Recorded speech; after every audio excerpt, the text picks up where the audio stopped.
Okay. Bonjour tout le monde. Good afternoon, everyone, and welcome to our International Women's Day. Today, we have no other than Honorable Mayor Yawa from Togo. She is the mayor of, I need to get this right, pronunciation, Atakapame, right, in Togo. And she was the first mayor to be elected in Togo over a 30-year period. Congratulations, Mayor. That is very special. So for today, International Women's Day, over to you, Mayor. How have you done this in Togo, especially being specially elected after such a long time? How have you done this? And share with us your victories on gender equality, especially today on Women's Day. We are celebrating climate change in the sphere of gender. Over to you, Mayor. Bienvenue. Merci, merci. Thank you, Dr. Jennifer Mirembe. Thank you for having me in this, conversation. I'm very delighted to join you. Thanks for the kind words you did have towards me and, what we did modestly achieve here in Togo.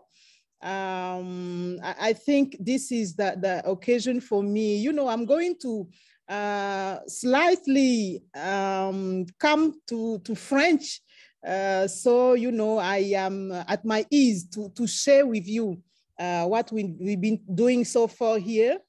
Le temps donc pour moi de dire que pour nous au Togo, c'est ce que nous appelons actuellement un momentum vraiment spécial pour les femmes.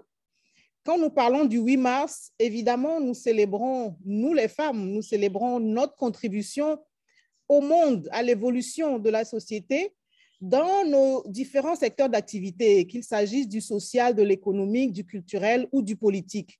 En l'occurrence, vous mentionniez mon accession à la mairie d'Atakpame comme étant un événement historique. Évidemment, c'est un événement historique qui est intervenu en 2019, mais dans un courant un peu général où l'ensemble du pays se mobilise en faveur d'une participation égalitaire.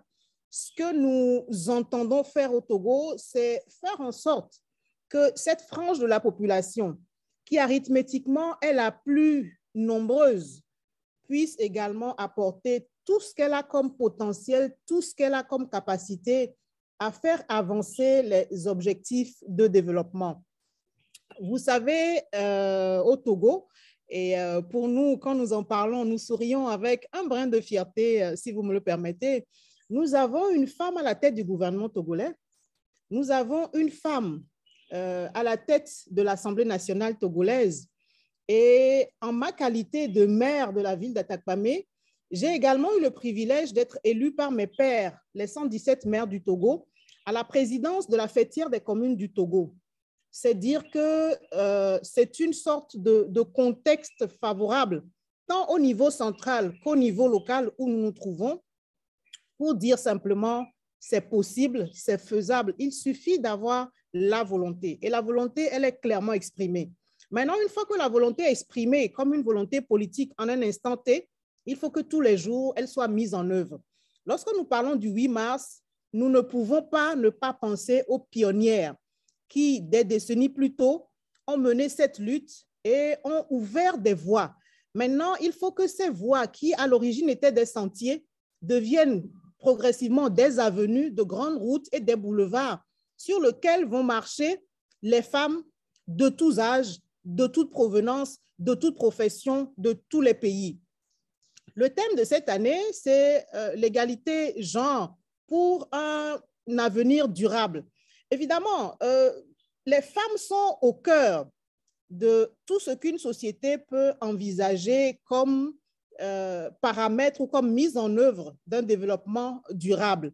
Parce que les femmes sont dans leur représentativité sociale, dans leur contribution économique, dans leur schéma dans nos sociétés, les actrices non seulement d'aujourd'hui, mais également de demain.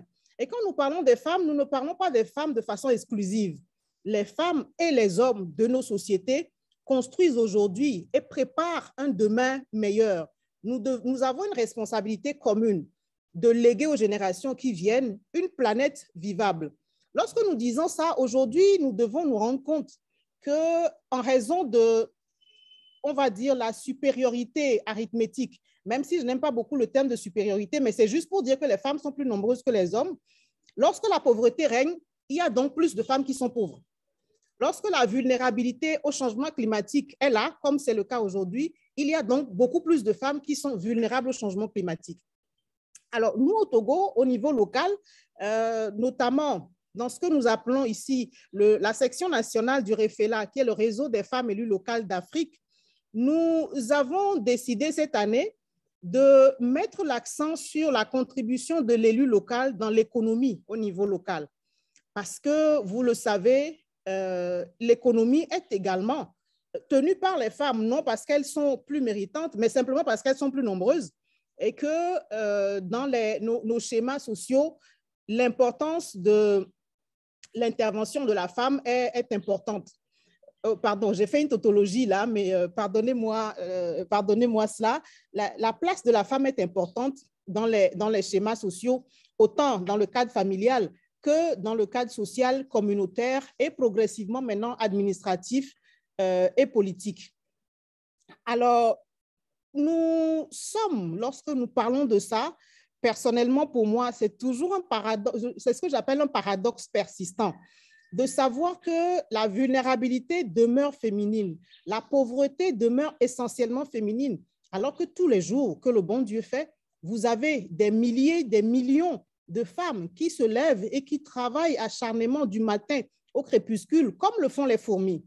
Il faut que nos sociétés, simplement, finissent par admettre qu'en termes de droits, en termes de potentiel, en termes de capacité, les femmes sont égales aux hommes, non pour changer les modèles sociaux, non pour que la femme remplace l'homme ou que l'homme remplace la femme, mais simplement pour reconnaître chaque individualité, qu'elle soit féminine ou masculine, comme un acteur de développement à temps plein.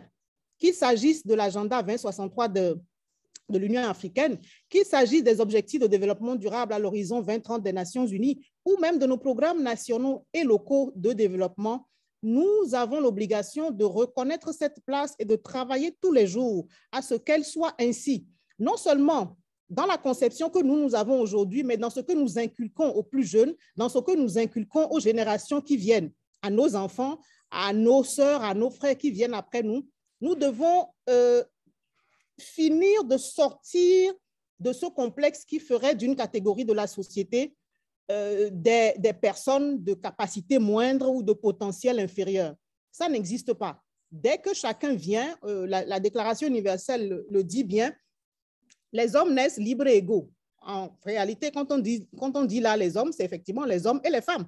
Toutes les créatures humaines naissent libres et égales. Donc, cette égalité, nous devons y travailler en conservant, là je parle en tant qu'Africaine, en conservant l'ensemble des valeurs qui sont le socle de nos sociétés, mais en ouvrant les yeux, en ouvrant les horizons et en disant que c'est possible, qu'il faut du travail, qu'il faut du sérieux, il faut de l'abnégation, il faut de l'engagement, il faut du courage pour y parvenir.